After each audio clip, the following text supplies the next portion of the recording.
Every week, you throw away a pile of junk you simply want out of your sight.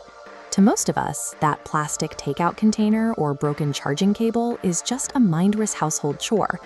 For decades, waste management was exactly that, a fragmented system of local dumps run by your nearest town municipality. But that local model has been replaced by a corporate powerhouse that generates over $100 billion in annual revenue. This scale is possible because waste belongs to a specific economic category known as an inelastic utility. This chart shows why the industry is resilient.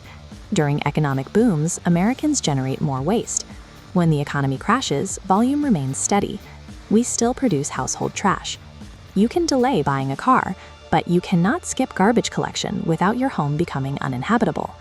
This guaranteed, unpausable demand is the foundation that allows a few massive corporations to control the flow of American waste. The shift toward corporate control began in the late 1990s, when the era of the small-town local dump effectively ended. At that time, the EPA introduced strict environmental regulations to prevent toxic runoff from leaking into local water supplies. Preventing those leaks required high-tech infrastructure that was insanely expensive. Most small towns couldn't afford the upgrades, so they sold their local operations to the highest bidder. Two publicly traded giants, Waste Management and Republic Services, began buying up these local dumps as fast as they could. While the regulations were designed to protect the environment, they also triggered massive consolidation.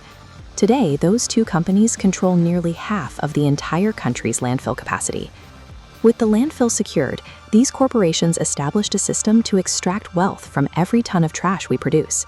This visualization breaks down where the money goes.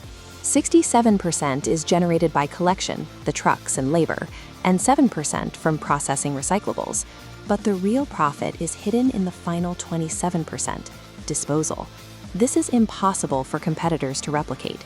Inside the industry, they call this the monopoly on airspace. Any company can buy a fleet of garbage trucks, but getting government approval for a brand new landfill near a suburban neighborhood is almost impossible. The existing dumps are a finite, locked-in resource. Because these giants own the regional landfills, every independent garbage hauler in the area must pay them a tipping fee, averaging $55 to $60 per ton, just to drop off their load. These corporations now operate as high-stakes real estate landlords, collecting daily rent in the form of household garbage. However, as current landfills reach their physical limits, the industry is shifting its strategy from burying trash to mining it for raw materials. As organic waste rots, it produces massive quantities of methane. In the past, companies simply burned this gas off to get rid of it. Today, they are trapping that methane, purifying it, and selling it back to the energy grid as renewable natural gas. Now, these dumps have effectively become power plants. Then there is e-waste. Because we replace our tech every few years, landfills are now full of circuit boards containing highly concentrated amounts of copper, silver, and gold. To sort these materials, companies are replacing human labor with AI. Modern recycling plants use optical lasers and robotic arms that can identify and separate a milk tug from a piece of cardboard in milliseconds.